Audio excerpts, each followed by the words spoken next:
Brett Richter here at the CPTC up in Beausejour, Manitoba. Once again, we're chatting with some of the drivers that are coming to this great facility to do their best in the opening season of ice oval racing here. Happy today to be spending a little bit of time with somebody I haven't met before and new really to the F3 class, Reed Klinger from the Wausau area. Welcome. Thank you. It's awesome to be up here in Canada, that's for sure. Yeah, it's going to be a great facility. Have you raced here before? Last year was the first year, yep. Okay. What do you think of this place? It's awesome. It's one of my favorite tracks, that's for sure. The high speed, can't ask for much more than that. Yeah, big and wide and fast. And oh yeah, yep. Yeah, and the competition's there too, isn't it? Yeah, it is. It's nice because you grow up watching all these guys racing and stuff like that from the champ sleds, and they get on F3s, and now we're here lining up right next to them, so yeah, it's awesome. Oh yeah. Good. Yeah, so your history, really, you're coming up through the F500 class, correct? Yep. I raced in Gleason, Wisconsin. I raced all the way from 340s all the way up to 500s, and a couple years ago decided to jump onto a 500, and a couple years after that, now we're on an F3. So this will be your maiden race on an F3? Pretty much, yep. Yeah. This whole year I'll be on F3, and then hopefully champ next year too. Great, good. Do you have any practice laps on the F3 yet? This year I turned about 10, 15 laps, maybe a little bit more than that. Back at home we don't got much ice, so it's kind of, right. You see the water moving below you, and you're like, hopefully I don't fall through. But no, it was good so far, yeah. Didn't want to go trolling? No, that's for sure, no. I can understand that. Yeah. The F3 is a different animal, isn't it? Oh yeah, that's for sure. It kind of feels like a F500, but just with more power and isn't a 1990, so that's nice to, one, to ride and two, to work on. Right, oh, yeah. Right. Higher center of gravity? Yeah, it's more of a mental game because the motor is low and the whole chassis is low, but you just got all the plastic and all the other electronics that are up high, so it honestly doesn't feel insanely different, but all on setup-wise too. Okay. Yep. Does it fit your racing style?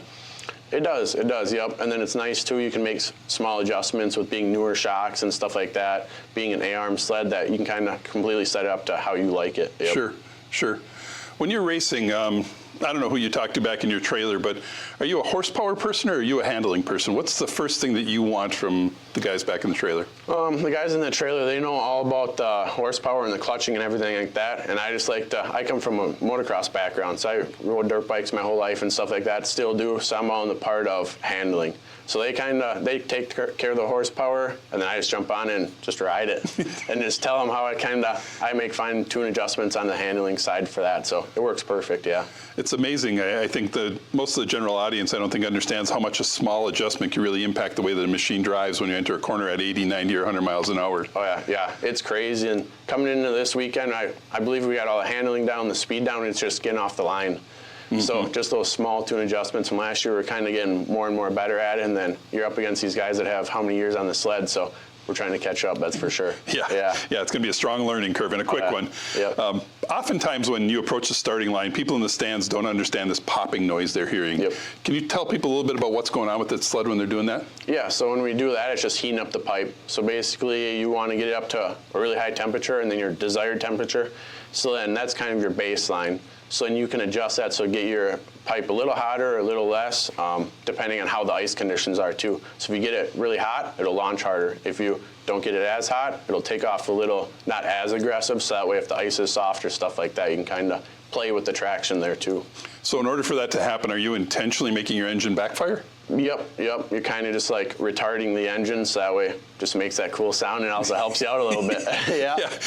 It's cool if you understand it, but the people in the stands who don't understand it thinks everybody's breaking down at the same time. Yeah, so they're like, what's going on here? But yeah, it is to help you, that's for sure. Yeah. I was glancing here at your first heat. Your first heat on an F3, you're going to see Gunnar Stern, Matt Gady, Gavin Peterson, Blaine Stevenson, Tanner Foss, and Dustin Schwant. That's a stacked heat.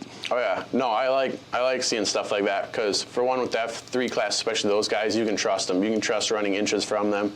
You can trust racing against them. So then it's also nice too to race them in the heat because then it's just relaxing. You don't have to worry about, hey, I'm going to be racing these guys later and then kind of thinking about that the whole day. You just get it right and over with. And you kind of get in a groove and then you just get comfortable with them, yeah. Absolutely. When does Reed become Reed the racer and not Reed the person? When does that happen to you? Probably right when I put my helmet on. Okay. The instant I put my helmet on, just that way I block a lot of stuff out, I talk a lot less and everything like that, and I just get right in the zone. Because you spent the whole summer doing this, you spent a lot of money doing it, so it's like kind of get in the zone and you're ready to go. Yeah. Speaking of your helmet, you brought it with you today. Tell me a little bit about the design, the coloring. Is that something you came up with? You got somebody that does that for you? So this year I went with a Bell Moto 10, and then this helmet came pretty much looking like this besides the bright colors. So I got a friend that does all my graphics on everything, the trailer to snowmobiles to dirt bikes. So CK Designs, he did that, and he just he knows my style, and I just kind of gave it to him, like, just do your thing on it. So it was kind of ideal to get that to him. It was probably about 2 weeks ago. So thankfully, I got it back in time, and I think it looks good. Yeah, it looks really good. Looks really good. You like loud colors when you're doing stuff, right? Oh yeah, like here I am. Sure. Yeah, as loud as they can get, and just adds a little bit to the sport. That's for sure. The Absolutely. Fun factor. Yep. So everybody will know Reed when you see him on the line. The number 221. It takes a lot of people to bring you to the track every weekend. A lot of sponsors, a lot of friends. Who do you want to thank? First and foremost, my whole family, my dad, my brother, everyone that comes up with us, especially to Canada, being this far away from home. CK Designs for all doing our graphics and all of our color things and tinting and stuff like that. And 365 Power Sports, where I get the helmet from a lot, where I get all my parts from, a lot of them. Merrill Steel, Z's Four Corners, Green Lawn Underground Sprinklers, Colton Block Dirtworks, and everyone else that just helps behind the scenes and everything like that. It helps a lot, and it takes a community, that is for sure. And then Andrew Hegman at Extreme Motorsports. Absolutely, it does take a community. I think that's one of the things I love about the sport. It is a community. You can see people any day of the week, and it feels like a relationship you've had for years. Yeah, it's crazy. It's like you see one guy up there at the starting line, but the bigger picture is there's like 40 people standing behind him to get him there. That's for sure. Yeah, very well said. All right, we're going to wrap it up here with the FXR Fast 10. You ready? Yeah. Gas grill or charcoal? Charcoal. Coke or Pepsi? Pepsi. Ketchup or mustard? Ketchup. Would you rather be a news anchor or a meteorologist?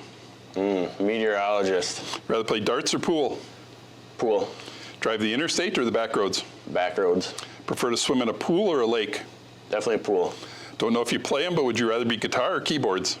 Guitar, you can smash it. You can smash keyboards. Yeah, that's true. Gold or silver? Gold. Reese's Peanut Butter Cup or Snickers? Snickers. You want to try that again? Snickers.